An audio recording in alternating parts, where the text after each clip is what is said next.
a wonderful novel, Persuasion, Chapter 1, uh, by Jane Austen. And we'll go slow. We'll have each video maximum 6 minutes, and we'll go slow and steady, and we'll complete this novel and enjoy this novel and get all our 100 lessons from this novel one on one. I will not come as a middleman. I'll just be a kind of, we both will share it together. Me and you, the listener, dear listener. Sir Walter Elliot, Persuasion Chapter 1. Sir Walter Elliot, Elliot of Kellynch Hall in Somersetshire. Somersetshire was a man who, for his own amusement, never took up any book, never took up any book, but the Barontage, I'll give you the spelling first. Baronetage. There he found occupation for an idle hour. There he found occupation, filling time for an idle hour, and consoling, in a distressed one when he was not feeling well. There his faculties were roused into admiration and respect by contemplating, like seeing and reflecting, contemplating the limited remnant of the earliest patents. There, any unwelcome sensations arising from domestic affairs changed naturally into pity and contempt as he turned over the almost endless creations of the last century. So, for the last century, the patents, the names of the patents, and there, if every other leaf were powerless, he could read his own history. And his own history was there, his own, with an interest which never failed. She's very satirical, Jane Austen. This was the page at which the favorite volume always opened. Eliot of Kellynch Hall, there's a heading.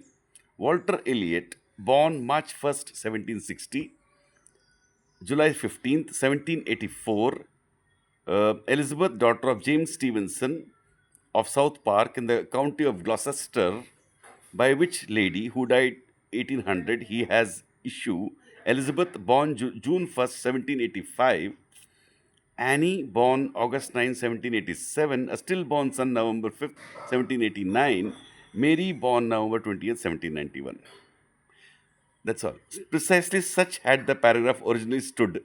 stood. This is the original paragraph from the printer's hands, but Sir Walter had improved it by adding, for the information of himself and his family, these words after the date of Mary's birth. Married December 16th, 1810, Charles, son and heir of Charles Musgrove of Uppercross in the county of Somerset, and by inserting most accurately the day of the month on which he had lost his wife. Then followed the history and rise of the ancient and respectable family in the usual terms. How it had been first settled in Cheshire, how mentioned in Tugdale, serving the office of High Sheriff, representing a borough in three successive parliaments, all that. Exertion of loyalty and dignity of baronet. In the first year of Charles II, with all the Maries and Elizabeths they had married, forming altogether two handsome quarto pages, and concluding with the arms and motto, principal seat, Kellynch Hall in the county of Somerset. And Sir Walter's handwriting again in this finale. Higher presumptive William Walter Elliot, great grandson of the second Sir Walter. So this is vanity. Vanity was the beginning and end of Sir Walter Elliot's character. His own purpose was to show how great he is. From the usual societal, Jane Austen writes about that. Very well. Vanity was the beginning and end of Sir Walter Elliot's character, vanity of person and vanity of situation. He had been remarkably handsome in his youth, and at 54 was still a very fine man. Few women could think more of their personal appearance than he did. nor, nor could the valet of any new made lord be more delighted with the place he held in society. He considered the blessing of beauty as inferior only to the blessing of a uh, baronetcy. All this. There was a man once who told me, "Who are you? You are just a teacher. I know magistrates and MLAs. Such people." It's still there. In India, it's still there. I know this. I know this. Once we had gone in a bar. Sorry to give you a fun incident. And there's a friend of mine. I introduced this friend to other friend. The first thing this friend says to my other friend, I am this close to CM, Chief Minister. First sentence itself is that, you know. Anyway, we'll stop here. It's a beautiful start. Jane Austen starts the sharp eye looking at society and with a human eye. She sees people as they are, and she writes. She's highly well read, extremely well read in everything, not just in literature, in history, everything. She's hugely knowledgeable.